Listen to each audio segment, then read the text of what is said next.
ધ્યાન એ વિષય પર આપણે 123 ચર્ચાઓ કરી છે અને આપણે જોયું છે કે એકાગ્રતા અને ધ્યાન બંને કેવી રીતે આપણા દૈનિક જીવનમાં સુખ શાંતિ માટે તેમજ શાશ્વત સુખ અને શાશ્વત શાંતિની પ્રાપ્તિ માટે આવશ્યક છે, મહત્વના છે.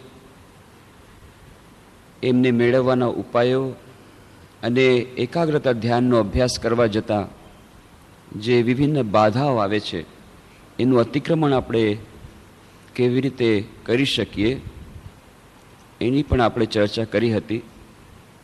અને આપણે કહ્યું હતું કે ધૈર્યપૂર્વક એકાગ્રતા અને ધ્યાનનો અભ્યાસ કરવો પડશે. ઇન્સ્ટન્ટ કોફીની જેમ ઇન્સ્ટન્ટ સમાધિ જેવી કોઈ વસ્તુ નથી, કેમ કે હજારો જન્મોના સંસ્કાર આપણા મનની અંદર, અચેતન મનની અંદર પડેલા છે. અને જ્યારે આપણે ધ્યાનની વાત કરીએ છીએ તો ધ્યાન એ છે વલોવવાની પ્રક્રિયા. ધ્યાન જેમ જેમ શરૂ કરીએ છીએ ધીરે ધીરે વલોવવાનું શરૂ થાય છે.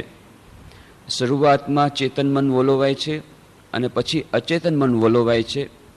અને એ અચેતન મનમાં હજારો જન્મોના સંસ્કાર એ પડેલા હોય એ ધીરે ધીરે બહાર આવે છે. અચાનક જો બહાર આવે અને વધુ પ્રમાણમાં બહાર આવે અને વધુ જલ્દી બહાર આવે તો એ સહન કરવાની શક્તિ બધામાં હોતી નથી.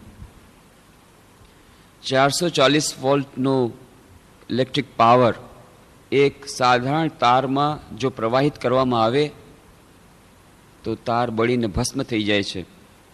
એવી જ રીતે આપણા અચેતન મનમાં જ્યારે હજી જાતના ઘણા બધા સંસ્કારો ભંડારમાં પડેલા છે, આપણને ખબર નથી, સારા ખરાબ બંને પ્રકારના છે, તો એ જ્યારે બહાર આવે છે તો એને ફેસ કરવું, એનો સામનો કરવો એ સાધારણ બહાદુરીની વાત નથી.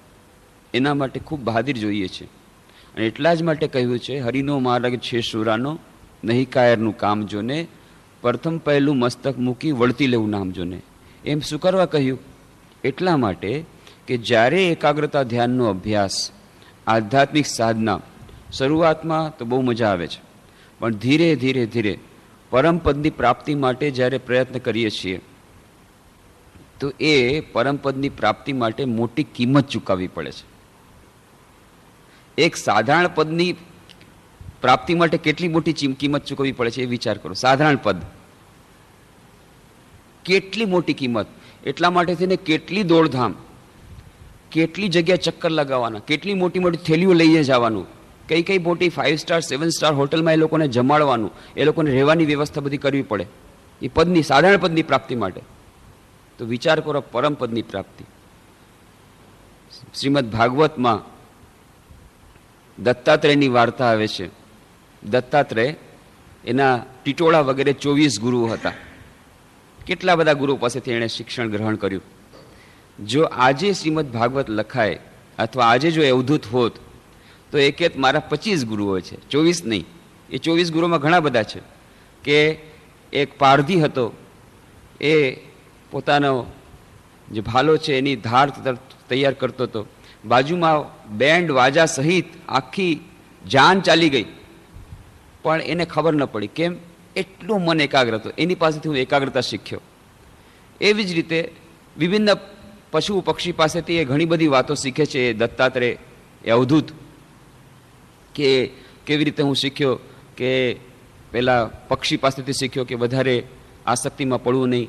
જેમ પેલો પારધી એને લઈ ગયો માળા સહિત, બાળકને પણ ઉપાડી ગયો અને એ પણ થઈ ગયું, તો એવી રીતે વધારે આસક્તિ કર્યું નહીં. મધમાખી પાસેથી હું શીખ્યો કે વધુ સંચય કરવું નહીં, સંચય કરેલું બીજા કોઈ ઉપાડી જશે. આવી રીતે 24 ગુરુઓની વાત એમાં આવે છે. જો આજે શ્રીમદ ભાગવત લખાત કદાચ અથવા અવધૂત ગુરુ હોત તો કહેત કે મારા 25 ગુરુઓ છે. 25મા ગુરુ કોણ? 25મા ગુરુ છે મંત્રી. કે એક સાધારણ પદની પ્રાપ્તિ માટે થઈને, મંત્રી પદની પ્રાપ્તિ માટે થઈને કેટલા બધા જાતના ધમપછાડા કરે છે, કેટલી જાતની એનામાં અંદરમાં તાલાવેલી લાગે છે, વ્યાકુળતા આવે છે એક સાધારણ પદની પ્રાપ્તિ માટે. તો પરમપદની પ્રાપ્તિ માટે કેટલું બધું સેક્રિફાઈસ કરવો જોઈએ, પરમપદની પ્રાપ્તિ માટે કેટલી મોટી વ્યાકળતા હોવી જોઈએ, પરમપદની પ્રાપ્તિ માટે થઈને કેટલું બધું બલિદાન દેવું પડે, આ હું શીખ તેની પાસેથી. પરમપદની પ્રાપ્તિ છે, તો પરમપદની પ્રાપ્તિ માટેનો જે માર્ગ છે, એકાગ્રતા ધ્યાનનો જે માર્ગ, એ આપણા માટે, બધા માટે, કોઈ માટે સરળ નહોતો, આપણા માટે સરળ બની જશે અને શોર્ટકટ થઈ જશે, એ આશા આપણે નિરર્થક છે. અને એવું કરવા જતાં શું થાય છે, ક્યારેક ક્યારેક કેટલાક લોકો ખૂબ ઉત્સાહમાં આવી જાય છે. હમણાં જ 2-4 દિવસ પહેલાંની જ વાત છે, એક વિદ્યાર્થી એ બસ 440 વોલ્ટ કરી નાખ્યો અને બલ્બ ફ્યુઝ થઈ ગયો. હવે તો કંઈક ઠીક થયું છે, પણ આ શું કરવા થાય છે? ક્યાંકથી સાંભળી લીધું, નહીં જલ્દી જલ્દી કરવું છે, એટલે આ તો માર્ગ બહુ ધીમો ધીમો બતાવે છે. આ શું ધીમો ધીમો? આપણે શોર્ટકટ કરવું છે, ઇન્સ્ટન્ટ સમાધિ જોઈએ છે. કેમ કુંડલી શક્તિ જાગૃત નથી? આટલા દિવસ કેમ લાગે? તરતો તરત આપણે સહસ્ત્રારમાં પહોંચી જવું છે. આ ક્યાં સુધી નીચે પડ્યા રહેવું? તો બસ, અને ખાસ કરીને આવી ઈચ્છા ક્યારે જાગૃત થાય? માણસનું અચેતન મન ક્યારેક ક્યારેક કેવી રીતે છેતરે છે એનું એક્ઝામ્પલ છે કે જ્યારે પરીક્ષા આવી હોય ત્યારે પરીક્ષામાં ન બેસવું હોય તો એની અચેતન મને એમ સમજાવે, અરે બ્રહ્મ સત્ય જગત મિથ્યા, બધું મિથ્યા છે, એમાં પરીક્ષા સત્ય થઈ ગઈ, બધું મિથ્યા છે, એટલે પરીક્ષા ન દે, તું અત્યારે સમાધિ અવસ્થામાં રહે, ભાવ અવસ્થામાં રહે, અને બાકી બધાને કહી દે કે હું ભાવ અવસ્થામાં છું. એટલે બાકી બધાને પછી કોઈ એને સમજાવવા જાય કે ભાઈ તું પરીક્ષા દે. પરીક્ષા? તમે લોકો બધી આ સાધારણ સંસારની વાતો કરો છો. અત્યારે મારી આ અત્યારે ભાવ અવસ્થા છે, કુંડલી એકદમ જાગૃત થઈ ગઈ છે, આટલી ઉચ્ચ અવસ્થામાં તમે પરીક્ષાની વાતો કરો? છી. એને કે ભાઈ તું હવે જરા નીચી અવસ્થામાં, કે તમે લોકો સમજી નહીં શકો ભાવ અવસ્થામાં. તમને ભાવ અવસ્થા થઈ છે જે તમે સમજશો? તમને શું સમજો આમાં બધા? એ મારા ગુરુ ઠીક સમજશે. એટલે અમે પછી એમ જ કીધું, ભાઈ ભાવ અવસ્થા અમને થઈ નથી એટલે એમ નથી સમજી શકતા, પણ અમે એમ સાંભળ્યું છે કે ભાવ અવસ્થાને દૂર કરવા માટેના થોડાક ઉપાયો છે. એ ઉપાયો અમે તમારા ઉપર અજમાઈશ કરશું. એમાંનો એક ઉપાય છે, શ્રી રામકૃષ્ણ દેવને જ્યારે નિર્વિકલ્પ સમાધિ 6 મહિના સુધી થઈ હતી, અદ્વૈતની સમાધિ અવસ્થામાં 6 મહિના સુધી રહ્યા હતા, ત્યારે ખાવાનું તો કંઈ સવાલ જ નથી. નિર્વિકલ્પ સમાધિમાં ત્યારે ક્યાંકથી કોઈક સાધુ આવી ગયો, કોઈનું એનું નામે જાણતા નથી, આવી ગયો અને વચમાં દંડાથી એના માથા ઉપર મારી અને એને હોશમાં લાવે.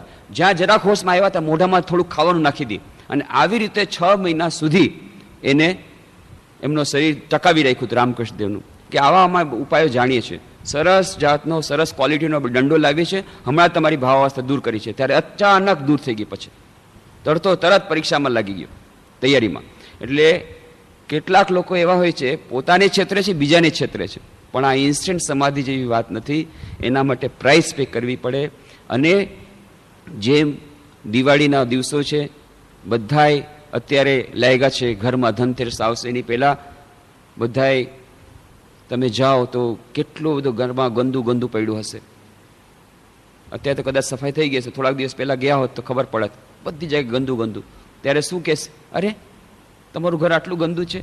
અરે ભાઈ ગંદુ નથી, આ તો શું છે, આ બધું રસોડાની અંદર, ગોડાઉનની અંદર આ પસ્તી હતી, આખા વર્ષનું જે અંદરનું બધો ગંદકી હતી એ બધું અમે સાફ કરી રહ્યા છીએ. અંદર રંગાઈ ચાલી રહી છે, પેઇન્ટિંગ કરી રહ્યા છીએ, વ્હાઇટ વોશિંગ કરી રહ્યા છીએ, ચૂના પોતાઈ થઈ રહી છે ઘરની. એટલા માટે બધો સામાન બહાર કાઢ્યો છે. અને હવે પસ્તીવાળો કાલે આવશે, એને પસ્તી આપશું, જૂના વાસણવાળો આવશે એને જૂના વાસણ અને કપડાં આપશું. તમે જો 2 દિવસ પછી આવજો, કેટલું સરસ અમારું ઘર થઈ જાય છે.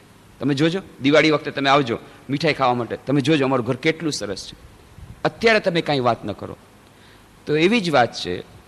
તો 3 અવસ્થા છે. એક અવસ્થા છે, તમે 1 મહિના પહેલાં જાઓ ઘરમાં, ઘર સારું હતું, સ્વચ્છ હતું, બહારથી અંદર નહીં જવાનું, ગોડાઉનની અંદર નહીં જવાનું, કિચનની અંદર નહીં ઘૂસવાનું, ડ્રોઈંગ રૂમમાં જવાનું, તો તમને લાગશે કે બહુ સરસ છે. પણ જો અંદર ગયા તો મુશ્કેલ, અંદર તો બધું એમને રાખેલું છે. બીજી અવસ્થા છે, અંદરનો બધો કચરો બહાર આવી જાય, ત્યારે ખૂબ ખરાબ લાગે. ડ્રોઈંગ રૂમમાં પણ તમે જુઓ તો ચૂના પતાઈ, ત્યાં કિચનમાં ચૂના પતાઈ ચાલી રહી છે, ડ્રોઈંગ રૂમમાં સોફા સીટ ઉપર પસ્તીનો મોટું બંડલ છે. ત્રીજી અવસ્થા, દિવાળીના દિવસે જાઓ, બહારે ચોખ્ખું, અંદરે ચોખ્ખું. તો 3 અવસ્થા છે. એવી જ રીતે આપણે જ્યારે એકાગ્રતા ધ્યાનનો અભ્યાસ શરૂ કરીએ છીએ ત્યારે શરૂઆતમાં તો લાગે છે આપણે કેટલા સરસ છીએ, બહુ સરસ એકદમ, કારણ કે ડ્રોઈંગ રૂમ ફક્ત જોઈએ છીએ, આપણું ચેતનમાં જ આપણે જોઈએ છીએ. પણ જેમ જેમ આપણે એકાગ્રતા ધ્યાનનો અભ્યાસ કરીએ છીએ, ધીરે ધીરે આ અંદરનો કાદો છે એ કાદો બહાર નીકાળીએ છીએ. અંદર ચર્નિંગ શરૂ થાય છે, વલોવવાનું શરૂ થાય છે. બહારથી ઉપરથી પાણું કેટલું સરસ સ્વચ્છ લાગતું હતું, પણ જ્યાં અંદર દંડો નાખીને ઘુમાવ્યું તો અંદરનો જેટલો કચરો તો બહાર આવી ગયો. લાગ્યું અરે કેટલું ગંદુ પાણી છે. અરે ગંદુ પાણી પહેલાં પણ હતું, એવું નથી કે પહેલાં નહોતું, પણ પહેલાં એવું હતું કે ઉપરથી સારું દેખાતું હતું, અંદર બધો કચરો પડેલો હતો. એ કચરો અંદરનો બહાર આવી ગયો છે. એવી રીતે કેટલાક લોકો છે, આ જો એકાગ્રતા ધ્યાનનો અભ્યાસ શરૂ કર્યો, આના કરતાં પહેલાં હારા હતા, આ તો ઉલટાના કેટલા ખરાબ વિચારો આવે છે. ધ્યાન કરવા બેસી ત્યારે જ ખરાબ વિચાર આવે છે. આવે છે ક્યાંથી? બહારથી નથી આવતા, એ અંદર જ પડેલા હતા. એ ચોર અંદર બેઠેલા હતા, પણ શું હતું? એ અંદર છુપાઈને બેઠેલા હતા, નીચે જામી ગયા હતા. હવે વલોવાનું શરૂ કર્યું, ક્લિનિંગ પ્રોસેસ શરૂ કરી, ચૂના પોતા એક મકાનનું શરૂ કર્યું, પેઇન્ટિંગ શરૂ કર્યું, વ્હાઇટ વોશિંગ શરૂ કર્યું મકાનનું દિવાળીને કારણે. તે અચેતન મનમાંથી આ બધા ચેતન મનમાં આવી ગયા. ત્યારે ખબર પડી, ઓહો આટલા બધા આવા વિચારો, આવા ચોરો બેઠા છે. ત્યારે અરર કરવાથી ફાયદો નથી. એનો બેસ્ટ ઉપાય છે, સર્વશ્રેષ્ઠ ઉપાય છે, એની પણ સફાઈ કરીને બહાર કાઢી મૂકો. ફરી તમે પાછું એને કિચનમાં નાખી દો, ગોડાઉનમાં બધો કચરો નાખી દો, પાછું ડ્રોઈંગ રૂમ સારું કરી દો, તો એ તો જલ્દીથી શરૂ થઈ જશે. 15 મિનિટમાં પાછું ડ્રોઈંગ રૂમ સરસ થઈ જશે. પણ એ કચરો તો અંદર ને અંદર પડ્યો જ છે, એનાથી તમારું દળદર નહીં ફીટે. ક્યારેક ને ક્યારેક પાછો એ કચરો તમારા ડ્રોઈંગ રૂમમાં આવશે અને તમને હેરાન કરશે. ક્યારેક ને ક્યારેક આ જે વિચારો, આપણા પૂર્વજન્મના, આપણા જે અચેતન મનમાં રહેલા જે વિચારો, એ ક્યારેક ને ક્યારેક આક્રમણ કરશે. એટલા માટે સર્વશ્રેષ્ઠ ઉપાય છે કે બહાદુરીપૂર્વક અચેતન મનનો સામનો કરવો. આ જે ખરાબ વિચારો આવે છે, ગંદગી બહાર નીકળી રહી છે, એને જોવું તટસ્થ રીતે, એનાથી વિચલિત ન થવું, કારણ કે ગંદગી નીકળશે જ. કોઈ પણ વ્યક્તિ એવી નથી કે જેના અચેતન મનમાં થોડીક ને થોડીક ગંદગી ન હોય. ત્યાં સુધી કે અવતાર પુરુષોના જીવનમાં પણ એ ભલે પછી આપણે એમ કહીએ કે આપણને શિક્ષણ આપવા માટે કર્યું છે, પણ એમના મનમાંથી પણ એ ભગવાન બુદ્ધને પણ મારનો સામનો કરવો પડે છે. માર એ બીજું કંઈ નહીં, પૂર્વજન્મના સંસ્કારો અચેતન મનમાંથી બહાર પ્રકટ થઈ ગયા. એ બોધિ વૃક્ષની નીચે જ્યારે એમને બોધિ પ્રાપ્તિ થઈ ત્યારે શ્રી રામકૃષ્ણને પણ જુઓ, પાપ પુરુષ આવે છે અને એની સાથે કાળો બિહામણો પાપ પુરુષ. એ શ્રી રામકૃષ્ણદેવ જ્યારે સાધના કરે છે, એમનું જીવન ચરિત્ર વાંચો તો ખબર પડશે. તો અવતાર પુરુષોને, મહાન સંતોને પણ આ ખરાબ વિચારોનો સામનો કરવો પડે છે. અચેતન મનમાંની ગંદગી ક્યારેક ને ક્યારેક બહાર આવે છે, એનો સામનો કરવો પડે છે. તો દિવાળીના વખતમાં ગંદગી જોઈ અને ડરી નથી જવાનું. આ ગંદગી બહાર નીકળી છે, બહુ સારી વાત છે. અત્યાર સુધી અંદર બેઠેલી હતી, અંદર પડસેલી હતી. ડ્રોઈંગ રૂમ સરસ રાખ્યો તો તમે, સોફા સેટ એકદમ ચકચકાટ, પણ કિચનમાં જઈને જુઓ, ઓહો એટલું ગંદુ. અંદર ગોડાઉનમાં જઈને એટલું ગંદુ, કારણ કે ત્યાં કોઈ જાતું નથી. પણ જો કદાચ તમે જાઓ તો ખબર પડે, ઓહો. એવી જ રીતે આપણને અત્યારે આપણું ચેતન મન બહુ સરસ લાગે છે, આપણે કેટલા સારા છીએ, પણ જ્યાં એકાગ્રતા ધ્યાનનો અભ્યાસ શરૂ કર્યો, એ વ્હાઇટ વોશિંગ શરૂ કરી દીધી, જ્યારે ક્લિનિંગ પ્રોસેસ શરૂ થઈ ગયો, જેમ જેમ અભ્યાસ કરે છે, ધીરે ધીરે અચેતન મન વલોવાય છે અને ધીરે ધીરે ધીરે આ બધી ગંદકી શરૂ થાય છે બહાર આવવાનું. એનાથી ડરવાનું નથી. આ ચોર જે પલંગની નીચે બેઠેલા હતા એ બહાર આવી ગયા. લાઇટ કરી નહોતી ત્યાં સુધી બરાબર હતું. જ્યાં લાઇટ કરી, પ્રકાશ થયો, જ્ઞાનનો પ્રકાશ આવ્યો, આ જે ચોર બેઠેલા હતા પલંગ નીચે બહાર આવી ગયા. તો હવે બે ઉપાય છે. એક, પાછી લાઇટ બંધ કરી. આ લાઇટ આમ ચાલુ કરી એમાં જ મોટી સમસ્યા થઈ ને. જ્યાં સુધી અંધારું હતું ત્યાં સુધી ચોરે નીચે આરામથી બેઠો હતો, તમે આરામથી સૂતા હતા. જ્યાં લાઇટ કરી તે ચોર ગભરાઈ અને બહાર નીકળી ગયો, પલંગની બહાર નીચેથી. હવે શું છે ઉપાય? શું છે? એક ઉપાય છે, ભાઈ પહેલા હારા હતા એના કરતાં પાછી લાઇટ બંધ કરો, તમે સુઈ જાઓ, ચોરે નીચે અંદર વયો જશે. આ છે એક ઉપાય. અને બીજો ઉપાય છે કે જ્યારે લાઇટ શરૂ કરી દીધી છે, એ લાઇટમાંથી એક દંડો ગોતો અને એ ચોરને દરવાજાની બહાર કાઢી મૂકો. ફેસ કરવું પડશે બોલ્ડલી, બહાદુરીપૂર્વક. અને નહીં, બીજો ઉપાય છે, પાછી આ લાઇટ શું કરવા મોકાણ કરી, લાઇટ શું કરવા ચાલુ કરી, અચ્છા લાઇટ પાછી બંધ કરીને પાછા સુઈ જાઓ, ચોરે નીચે જઈ જશે. પણ યાદ રાખજો, ચોર તમને છોડવાનો નથી. જ્યાં નસકોરા બોલાવવાનું તમે શરૂ કર્યું, ત્યાં પછી પોતાની વાત પાછું શરૂ કરશે. એટલા માટે શ્રેષ્ઠ ઉપાય છે કે જ્યારે આટલી બહાદુરી કરીને તમે લાઇટ પણ ચાલુ કરી દીધી, હજી વધારે બહાદુરી કરી અને એનો સામનો કરી દરવાજાની સાવ બહાર કાઢી મૂકો. એવી જ રીતે જ્યારે એકાગ્રતા ધ્યાનનો અભ્યાસ શરૂ કરીએ છીએ તો શરૂઆતમાં તો સારું લાગે છે. ધીરે ધીરે જ્યારે વલોવાનું શરૂ થાય છે ત્યારે લાગે છે અરે આ તો ઉલમાંથી ચૂલમાં પડ્યા, આના કરતાં પહેલાં હારા હતા, આવા વિચારો તો પહેલાં આવતા નહોતા, ધ્યાન વખતે જ આ બધું થયું છે, આ તો નવી મોકાણ શરૂ થઈ ગઈ, એના કરતાં ભાઈ પહેલાં હારા હતા, એટલે એકાગ્ર ધ્યાનનો અભ્યાસ મૂકી દો, એટલે સ્વિચ ઓફ કરી અને સૂઈ જાઓ. પણ યાદ રાખજો, એ ક્યારેય છોડવાના નથી. આજે અથવા કાલે ક્યારેક ને ક્યારેક આ ચોરનો સામનો કરવો જ પડશે, અને નહીં તો સૂતા સૂતા તમારું ગળું કાપી નાખશે. એટલે શ્રેષ્ઠ ઉપાય છે, જ્યારે શરૂ કર્યું છે એકાગ્ર ધ્યાનનો અભ્યાસ, મૂકવાનો નથી, બહાદુરીપૂર્વક ચાલુ રહેવાનું છે. પણ એટલી વાત છે, ધીરે ધીરે ચાલુ રાખવાનું છે, ધૈર્યપૂર્વક ચાલુ રાખવાનું છે. ઉતાવળ કરવાથી શું થશે? ઉતાવળ કરવાથી જો આ જે એનું જે હીટ રિએક્શન જ્યારે થાય છે, એમાંથી જે ગરમી ઉષ્મા જે પ્રકટ થાય છે, એ ઉષ્મા બધા સહન નથી કરી શકતા.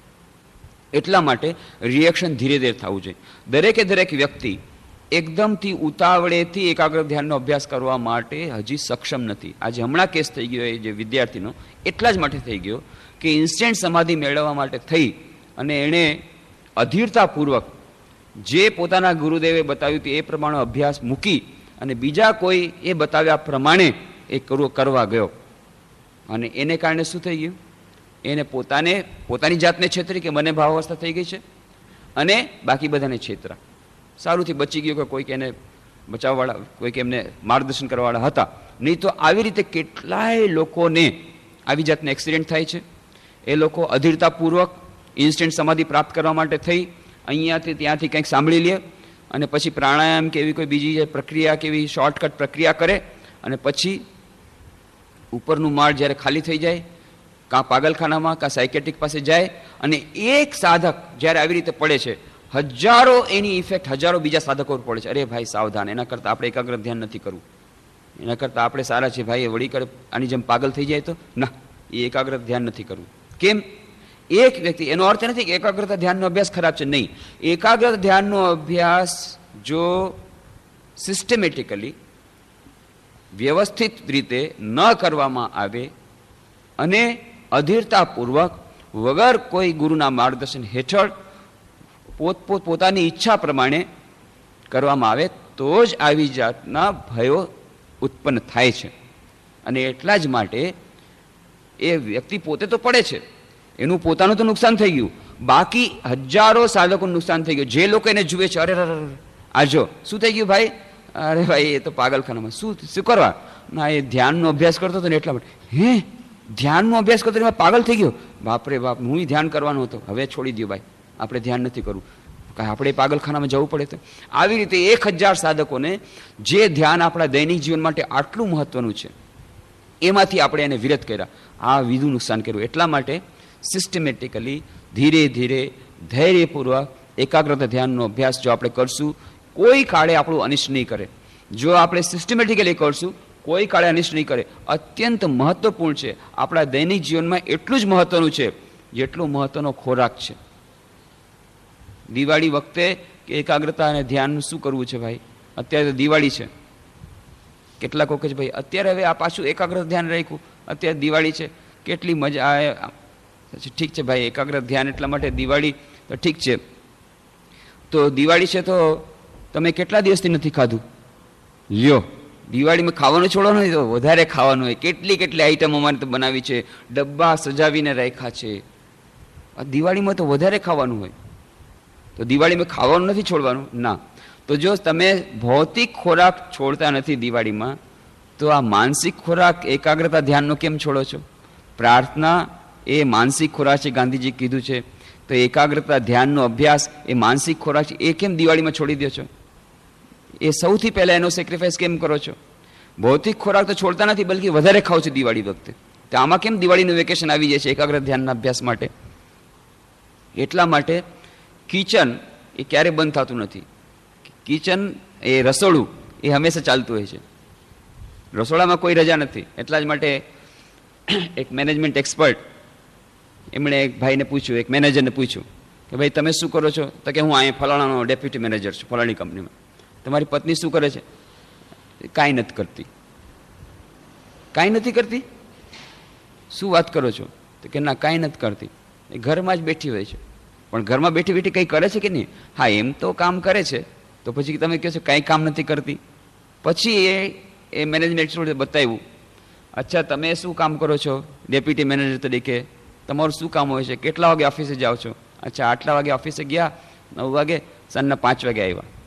કેટલા કલાક થયા? વચમાં ટી બ્રેક છોડી દો, લંચ બ્રેક છોડી દો, વચમાં પાછા કેટલી જગ્યાએ અડ્ડાબાજીના ટાઈમ તો એ અનઓફિશિયલ છોડી દો, ઓફિશિયલનું તમે વાત કરો ગેપની, તો કેટલા કલાક તમે કામ કરો છો?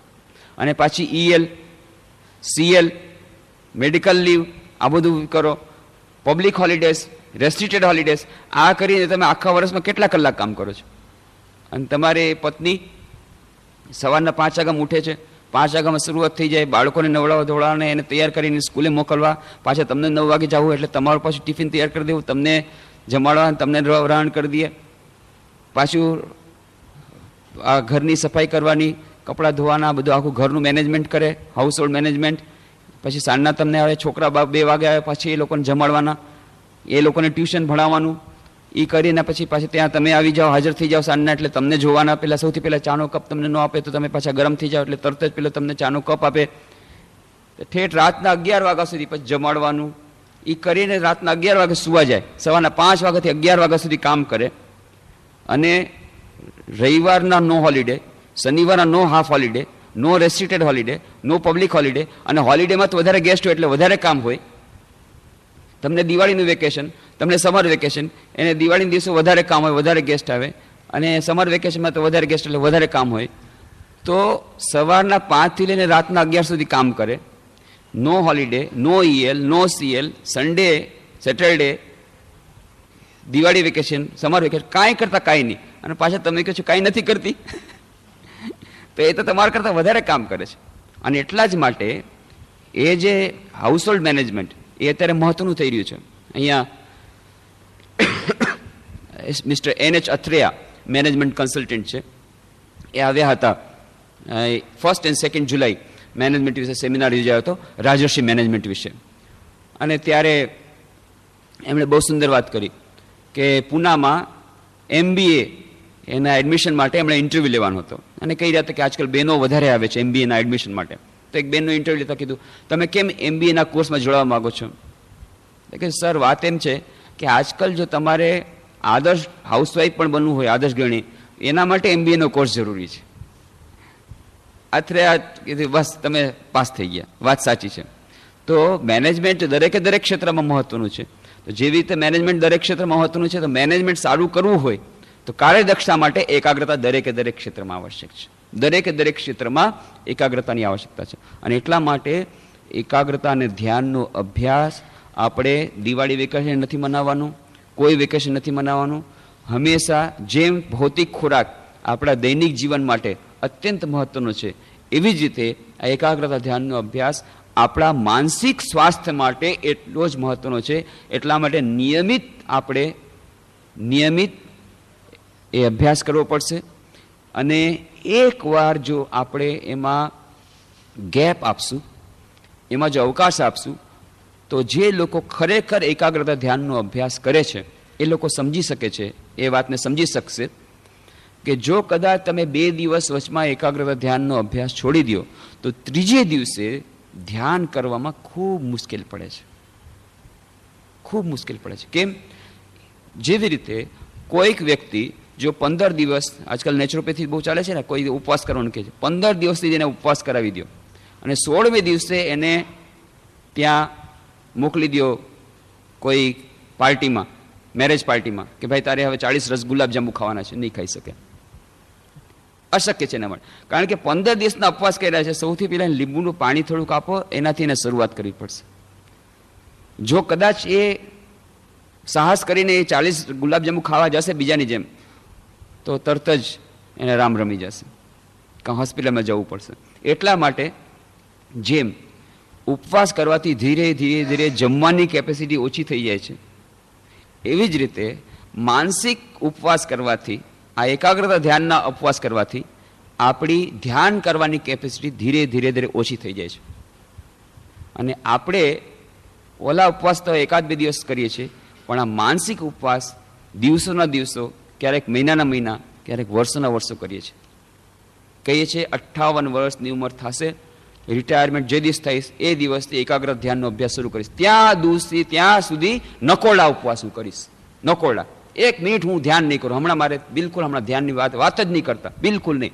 આ 7 દિવસની પરણાવી દઉં, મારું રિટાયરમેન્ટ થઈ જાય, એના પછી દિવસ રાત ધ્યાન જ ધ્યાન, ત્યાં સુધી નકોરડા ઉપવાસ ક્યારેય નહીં બને.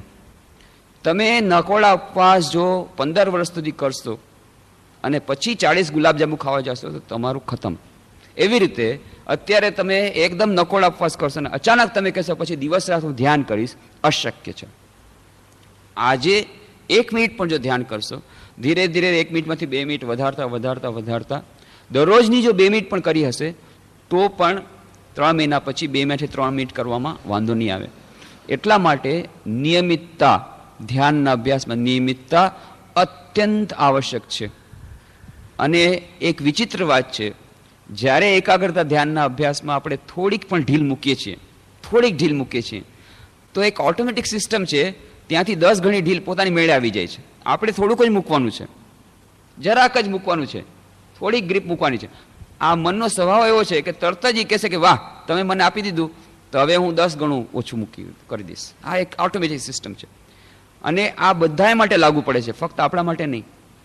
મા શારદા દેવી પોતે સાક્ષાત જગદંબા જેને માનવામાં આવે છે, એ શારદા દેવી શું કહે છે, એક વાર કે મારે ઉઠવામાં જરાક મોડું થઈ ગયું, તબિયત જરાક ખરાબ લાગતી હતી, ઉઠવામાં મોડું થઈ ગયું.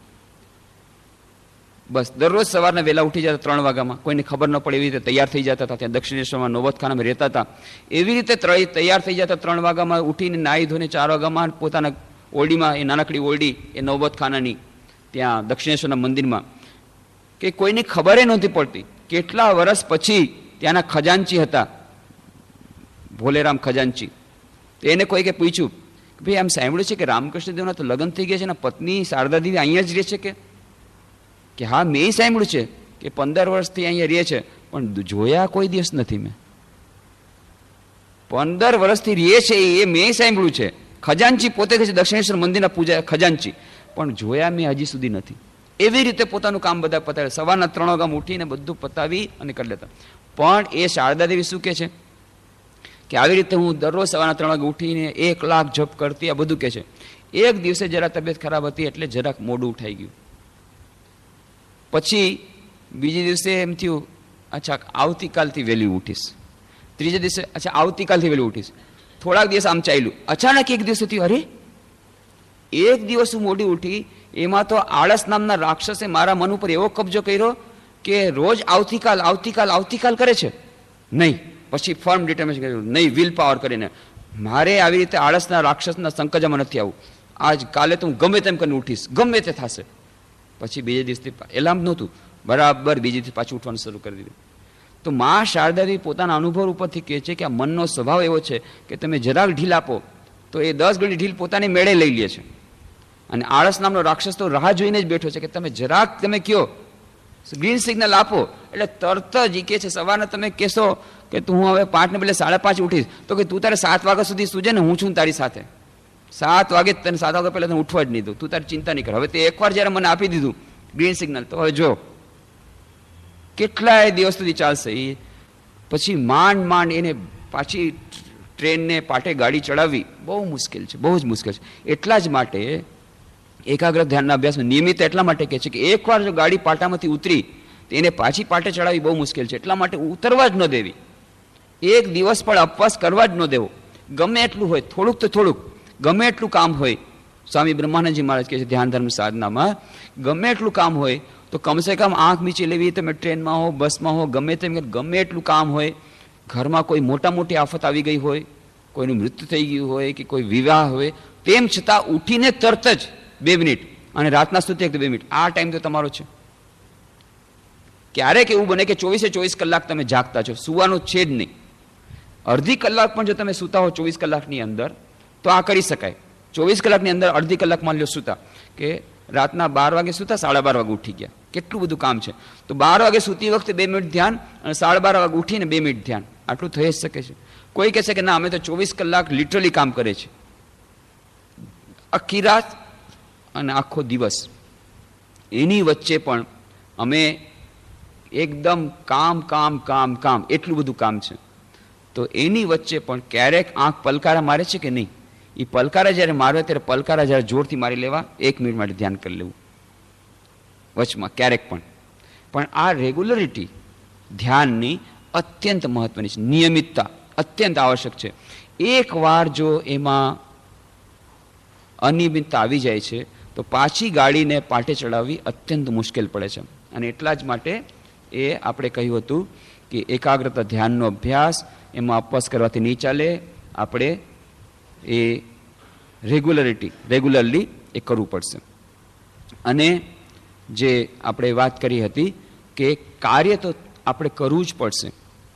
કાર્ય અને ધ્યાન એ બંનેની વચ્ચેનું સામંજસ્ય આપણે સ્થાપિત કરવું પડશે. ધ્યાનનો અભ્યાસ એટલા માટે આપણે છોડી દઈએ કારણ કે આપણને કામ બહુ રહે છે, એ બરાબર નથી. અને એવી જ રીતે આપણે કાર્ય પ્રત્યે દુર્લક્ષ સેવીએ ધ્યાનને કારણે, એ પણ બરાબર નથી. કારણ કે આપણે ધ્યાનનો અભ્યાસ કરીએ છીએ, ઘણા લોકોની એવી ધારણા હોય છે કે જો આપણે ધ્યાનનો અભ્યાસ શરૂ કરવા જશું તો પછી આપણે બેધ્યાન બની જશું કાર્યમાં, અને પછી તો આપણું કાર્ય સારું નહીં થાય. આપણું પરીક્ષામાં કેવી રીતે સારા નંબર મળશે? આપણે બિઝનેસમાં કેવી રીતે આગળ વધી શકીશું?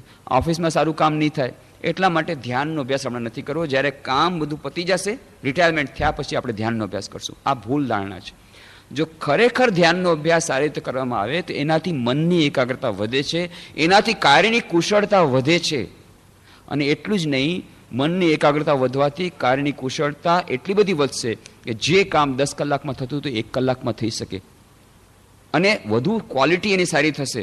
કાર્ય દક્ષતા આપણી વધી જશે જો આપણું ધ્યાન બરાબર હશે. તો આપણા મનમાં એવું છે કે આધ્યાત્મિકતા અથવા ભગવાનનું નામ લેવું અથવા તો ધ્યાનનો અભ્યાસ કરવો, એનો અર્થ છે આપણી જે સાંસારિક જે વસ્તુઓ છે, સાંસારિક આપણા જે કાર્યો છે, વ્યવહારના જે કાર્યો છે, એના પ્રત્યે દુર્લક્ષ સેવવું, એને નેગ્લેક્ટ કરવા. આનાથી સાવધાન થવા માટે વારંવાર સ્વામી વિવેકાનંદ કહે છે, નહીં, આધ્યાત્મિક સાધનાનો અર્થ એ નથી કે તમારું જે કર્તવ્ય કર્મ છે એને તમે ભૂલી જાઓ. તમારું કર્તવ્ય કર્મ વધારે સારી રીતે કરી શકો એટલા માટે એકાગ્રતા ધ્યાનનો અભ્યાસ છે. જો આપણે એકાગ્રતા ધ્યાનના અભ્યાસ દ્વારા આપણા દૈનિક જીવનના કાર્યમાં આપણે જો વ્યવહાર કુશળ નથી બની શકતા, એમાં આપણી જો કાર્યદક્ષતા નથી વધી, અને આપણું દૈનિક જીવનના કાર્યમાં આપણે જો ઇનઇફિશિયન્ટ બની રહ્યા છીએ, તો એનો અર્થ છે આપણે એકાગ્ર ધ્યાનના અભ્યાસમાં કંઈક જાતની કચાશ છે, કોઈ જાતની ખામી છે. એકાગ્રતા ધ્યાનનો અભ્યાસ અને કાર્યકુશળતા બંને એક સાથે ચાલે છે, બંને એકબીજાના પરિપૂરક છે, બંને એકબીજાના વિરોધી નથી. આપણા મનમાં એવું ઘૂસી ગયું છે, અરે ધ્યાનનો અભ્યાસ શરૂ કરશું તો આપણા દૈનિક જીવનનું શું થશે? આપણા બિઝનેસ તો ચોપટ થઈ જશે, બિઝનેસ ખતમ થઈ જશે. નહીં, જો ધ્યાનનો અભ્યાસ થોડો થોડો સિસ્ટમેટિકલી, ધીરે ધીરે, રેગ્યુલરલી, ધૈર્યપૂર્વક કરવામાં આવશે તો મનની એકાગ્રતા એટલી વધશે કે તમારા બિઝનેસમાં પણ તમને એક ઇન્ટ્યુટિવ ફેકલ્ટી આવશે. ઇન્દોર મેનેજમેન્ટ એસોસિએશને એ વિષય રાખ્યો હતો ટ્રાન્સેન્ડેન્ટલ મેનેજમેન્ટ. આ વખતે જ્યારે હું ઇન્દોર ગયો હતો ત્યારે, અને ત્યારે મેં એ જ વાત કરી હતી.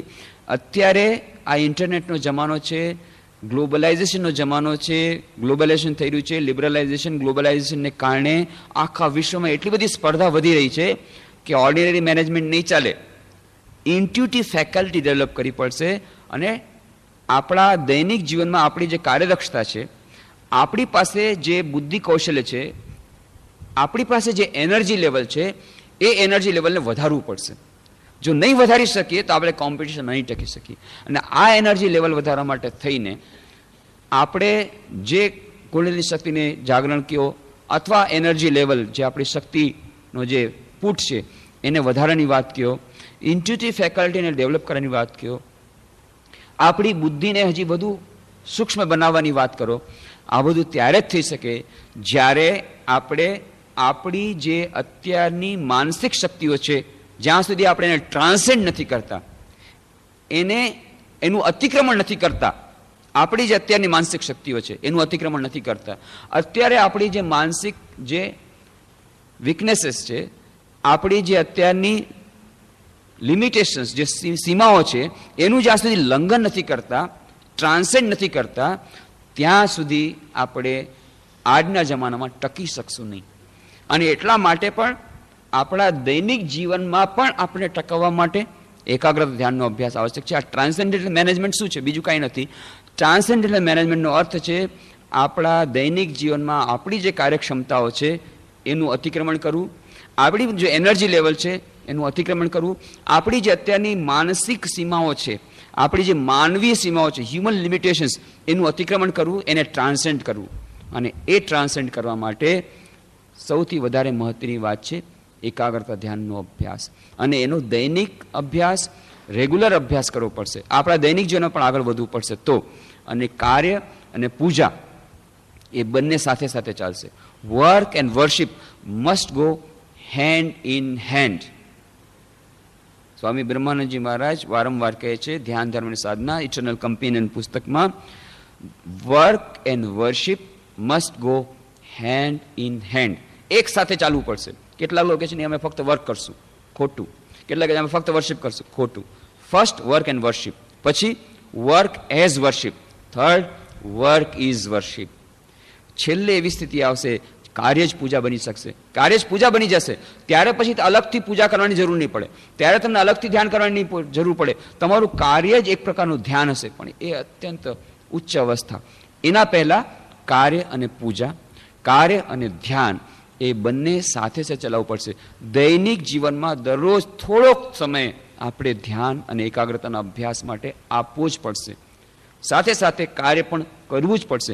જે આપણો સ્વધર્મ છે, વિદ્યાર્થીઓનું કામ એનું સ્વધર્મ છે ભણવાનું, એ ગૃહિણી હોય તેનું સ્વધર્મ છે ગૃહનું કામ કરવાનું, ઓફિસરનું કામ છે, બિઝનેસમેનનું કામ છે. જે પોતપોતાનો સ્વધર્મ છે એ પોતાના સ્વધર્મનું પાલન કરતા કરતા ધ્યાનનો અભ્યાસ કરવાનો છે, એને નેગ્લેક્ટ કરીને નહીં. કેટલાક લોકો એમ માને છે બસ હવે ચાલો હવે આપણે એકાગ્ર ધ્યાનનો અભ્યાસ કરીએ છીએ, હવે દૈનિક જીવનમાં આપણે દુર્લક્ષ થઈશું તો ચાલશે, હવે પરીક્ષાનું કોણ વાંચે. આપણે ધ્યાનના અભ્યાસમાં કરીએ છીએ પછી આપણે તો કેટલા આગળ વધી ગયા. હવે આ ભણવાનું શું કરું? ભણવાનું શું છે? ભણવાનું મૂકી દે. ભણવામાં મન નથી લાગતું, મને ભણવામાં મન નથી લાગતું, હું તો એકદમ હાઈ સ્ટેજમાં છું, એ છોડી દો. બધી પોતાની જાતને છેતરવાની વાત છે. આપણે કામ કરવા નથી માગતા ત્યારે એટલા માટે કહીએ છીએ. એટલા માટે અમારે એક સ્વામીજી હતા ત્યાં રાયપુર આશ્રમમાં, સ્વામી આત્માનંદજી હતા, ગોલ્ડ મેડલિસ્ટ પોતે પણ હતા, MScમાં ગોલ્ડ મેડલિસ્ટ હતા, ખૂબ જ પ્રખ્યાત, એ હિન્દીમાં પ્રવચન કરતા, આખા હિન્દીમાં જાણીતા હતા. તો એમણે નિયમ જ કર્યો હતો, પરીક્ષા વખતે આ જેટલા યંગ વોલેન્ટિયર્સ આવે, યુવકો આવે, એ બધાને કહી દો કે આવવાનું બંધ, ગેટ બંધ, ગેટ જ બંધ એના લોકો માટે. તો એ ગેટ કીપરને જ કહી દીધું છે. આ બધા એનું વૈરાગ્ય એકદમ જાગૃત થઈ જાય છે. જ્યારે પરીક્ષા આવે તરત જ બધા કહે સ્વામીજી મને કામ આપો ને. બધા એને ભગાવીને તમાચો મારીને બહાર કરતા, ચાલ ભગ પહેલાં કામ કર, ત્યારે તારું સ્વધન છે ભણવાનું, પહેલાં ભણવાનું કર. પરીક્ષા પતી જાય, વેકેશનમાં પછી આવજે, વેકેશનમાં તમે દેખાતા નથી, ત્યારે ફરવા વહી જશે, ત્યારે આડાવડા વહી જશે, જ્યારે તેમને કામ કહેશું ત્યારે ચીનશું, ત્યારે નહીં. પરીક્ષા વખતે એકદમ વૈરાગ્ય આવી જાય, સામે આ તો દુનિયા 3 કાલ મેં મિથ્યા હે, બસ અમારે બસ ભગવાન ધ્યાન કરવું છે, અમે મંદિરમાં આવશું, કામ કરશું, પરીક્ષામાં નથી દેવી. તરત એ સ્વામીજી એમને જોર લગાડતા હતા, ચલો પહેલાં ભણવા જાઓ. ત્યાં સુધી નિયમ કરી દીધો હતો. એક છોકરાને કહી દીધું, પછી એ છોકરો કહેતો કે ના સ્વામીજી એકાગ્ર ધ્યાન તો કેટલું, અચ્છા લેક્ચરબાજી પછી કરજો, લેક્ચરબાજી પછી, ના મારે તો સંન્યાસી. અત્યારે સંન્યાસી પણ ઠીક છે, જો તને કહી દઉં છું, જો તું ગોલ્ડ મેડલ લાવી આવીશ BE ફાઇનલમાં એન્જિનિયરિંગમાં તો તને સંન્યાસી બનવા આપીશ, નહીં તો સંન્યાસનો રસ્તો તારા માટે બંધ છે. તને પરણાવી દઈશ, તારા મમ્મી પપ્પાને બોલાવી તને પરણાવી દઈશ, ચોખ્ખું કહી દીધું. હવે આ ડરથી એ આવવાનું બંધ કીધું ને ભણવા બેસી ગયો, આ ડરથી. તો સ્વધર્મનું પાલન એ સૌથી પહેલા મહત્વની વસ્તુ છે. સ્વધર્મને ત્યજીને પોતાનું જે ડ્યુટી છે, પોતાની જવાબદારીઓને ભૂલાવીને એકાગ્ર ધ્યાનનો અભ્યાસનો દેખાડો કરવો એ બરાબર નથી. એવી જ રીતે વર્કોહોલિક બનવું, આ છે એક એક્સ્ટ્રીમ. બીજું એક્સ્ટ્રીમ વર્કોહોલિક, મને અત્યારે ટાઈમ નથી એકાગ્ર ધ્યાનનો, રિટાયરમેન્ટ પછી કરીશ.